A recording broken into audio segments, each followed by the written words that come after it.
This is my journaling system that keeps me sane, grounded, and happy. This video is going to be helpful for you if you've never journaled a day in your life, but it's also going to be helpful for you if you're already a seasoned vet of journaling, because I'm going to give you all a lot of information about exactly what works for me, and you can take or leave whatever you like. My guarantee is that by the end of this video, you will be thinking differently about the importance of journaling, and you'll have a few new practical tools that you can implement yourself. My name is Itai. I am a yoga teacher, I'm an artist, I'm a solo traveler, and today I'm reporting live from Mysore, Karnataka, India. I'm here studying Ashtanga Yoga at the Saraswati Shala, but as I do every day of my life, I'm journaling. And I like to think about journaling as the act of ironing out my thoughts. If I can get all my thoughts out of my head and onto paper, then they're no longer these elusive, intangible things. They become concrete, identifiable, and less intimidating. So I hear a lot of people always saying, oh, I tried journaling, but I just kind of got tired about writing everything I did throughout the day. Like, yeah, I woke up, I ate breakfast, I went to school. Boring. Yeah, journaling can be so much more than that. Whoever said your journal had to be an autobiography? If that works for you, great, but there are way more interesting things to write about. You don't even have to write about yourself. When I first got back into journaling, I just wrote poetry every morning. Never included the I pronoun, just wrote whatever stream of consciousness came into my head. And just by doing that, I was untangling my subconscious mind.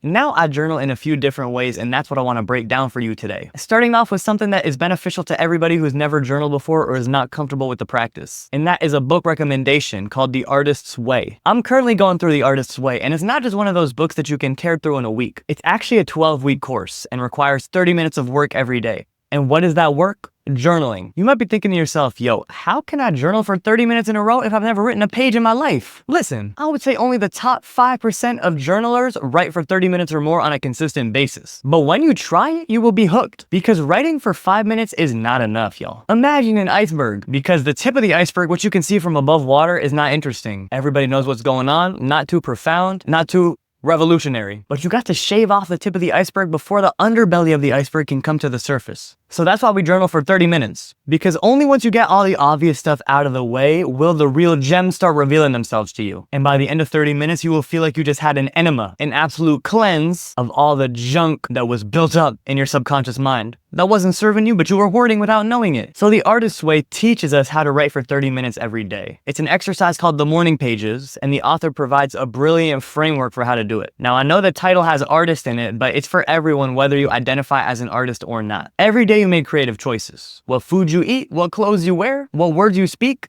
You are a creator. And even if you think you're not creative because you can't draw or sing, I hate to say it, but you're wrong. There are 1,000,001 ways to be creative, and not in a way that's self-serving or arrogant or egotistical, but in a way that will connect you with the divine. Because when we journal, we're not having original thoughts that came from inside our body. We are checking out ideas from the universal library. And the more frequently you visit this library, the more you will realize the interbeing of all things, the harmony that's present in this universe. So what the author of The Artist's Way says is that you should just write 30 minutes nonstop, no matter what you're writing. It doesn't matter what words you write. You could be like, I don't want to write, I don't know what to write, I hate this, for 30 minutes straight, and it counts. Because eventually, something will get unstuck and truth will start coming out. It's a matter of persistence. Eventually, something's got to give, and the stubbornness has to give way to truth. You could do free word association. You don't have to write complete sentences. You can make up your own language. But just the act of sitting somewhere for 30 minutes and writing reveals so much about the part of your life that you wouldn't really look at under a microscope if it weren't for this technique. So that's the first element of how I journal. Every morning when I wake up, I just write for 30 minutes. Total stream of consciousness, no right or wrong, no rhyme or reason. Sometimes I'll write about my dreams.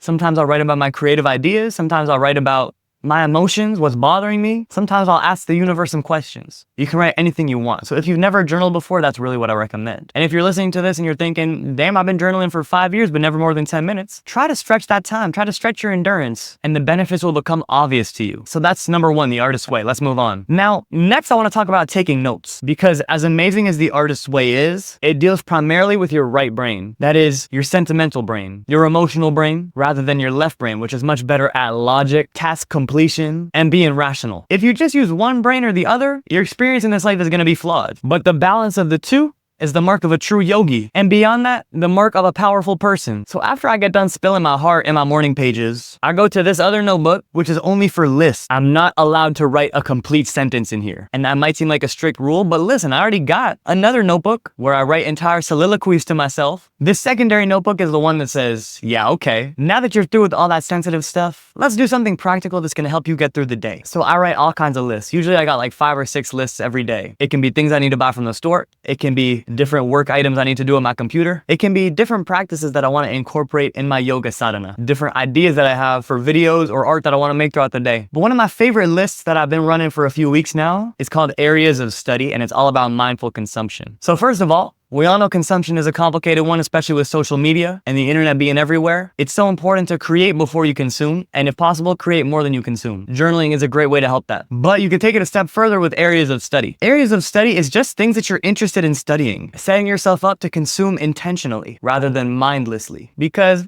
you know the algorithm's gonna feed you whatever it wants to, whether it's health or junk food. But you can take control of what you're consuming by writing a list like areas of study. Thich Nhat Hanh is a Vietnamese Buddhist monk, and he's one of my favorite teachers. He says that the sounds you hear, the smells that go in your nose, that is food just as much as the thing that goes in your mouth and into your belly. Everything you consume through your sensory organs is food. And media is a big part of our diet. So let's be mindful about it. I challenge you today to get in the comment section below and write what is your area of study for today. I'll give you mine as inspiration. Here are all my areas of study for today. The poet Rumi, how to restructure water. I want to watch a YouTube harmonica lesson, and I want to watch a documentary about Alice Coltrane. So that's mine. What are some topics that you're interested in that you like to nerd out about, but you want to know more about? Drop it in the comments below. And if there's something that you have in common with either me or somebody else who's listening to this, we're about to have a great discussion in the comments. So that was number 2, my lists. My list journal really satisfies my left brain and balances my right brain. Next up, I have watercolor paper, but you can change out this watercolor paper for a sketchbook, mixed media paper, or any kind of visual medium. Because you know what they say, y'all, a picture is worth 1,000 words. Sometimes words fail, but when you're able to draw or paint, feelings and energies that were lodged deep inside of you are gonna come to the surface, so you no longer have to store them. They'll be free. I like to watercolor. I usually draw faces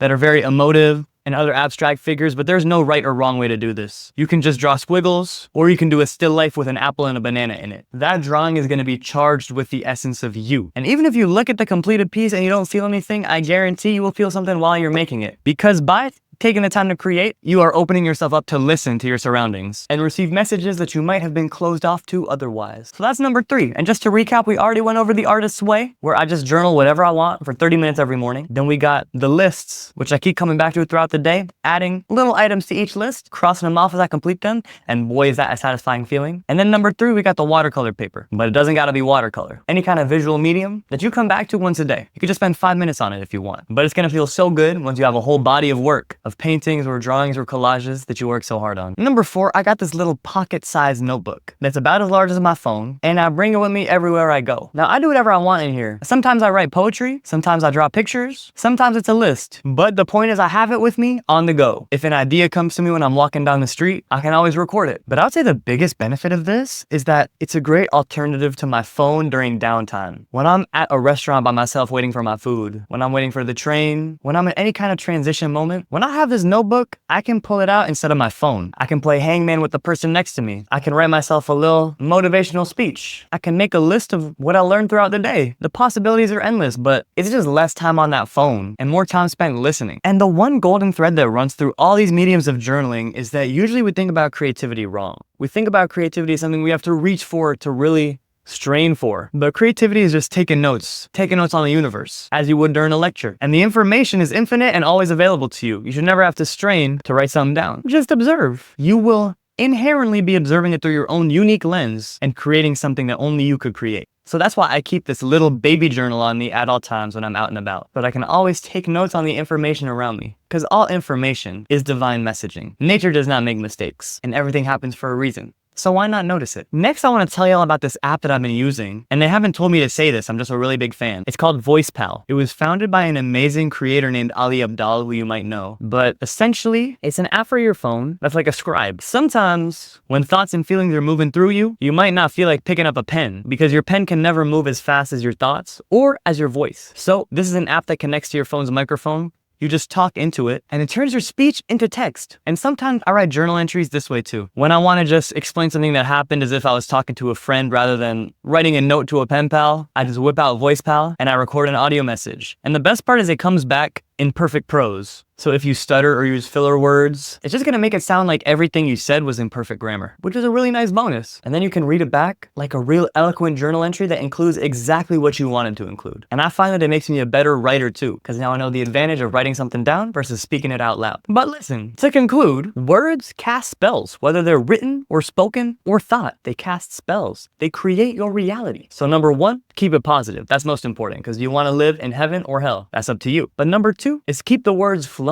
Yes, there's a time and a place for silence, but the more you look at the words that are coming in and out of your brain through this universal library, the more you'll know whether you're in the children's book section, the horror section, the fantasy section, and you can get to where you want to go in the library. When you get in the habit of writing these words every day or speaking these words every day, you are going to be so much better at clocking negativity and nipping it in the bud, transmuting it into positivity. I hope that these words that I just spoke inspired you. I hope that they gave you something new to try, and I hope that they reminded you of what you already knew. I love you so much, and I'll see you next time. But before we get out of here, I want y'all to know that I got published journals that I send to my email subscribers every week for free. If you want to receive my journals directly in your inbox, where I talk about yoga tips, travel journals, and all my musings, then hit the link below for that. Also, I'm always yapping about one thing or another, so make sure to check out my other audio and video entries. Leave a comment below and let me know how you journaled. Or just introduce yourself, say what's up, and I will say a delightful hello back. I love you so much. As we like to say around here, may your hands remember what your heart has always known. I'll talk to y'all next time. Peace and love.